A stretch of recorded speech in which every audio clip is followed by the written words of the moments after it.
ওযুর শুরুতে দোয়া আছে, শেষে দোয়া আছে। দোয়া মানে জিকির।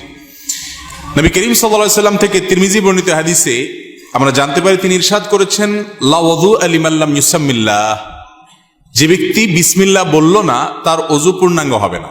ওযু হবে কিন্তু ওযু কি হবে না? পূর্ণাঙ্গ হবে না, ওযুতে অপূর্ণতা থাকবে। এজন্য ওযুর শুরুতে বলতে হবে বিসমিল্লাহ। কি বলতে হবে? বিসমিল্লাহ বলে এরপরে ওযু শুরু করতে হবে।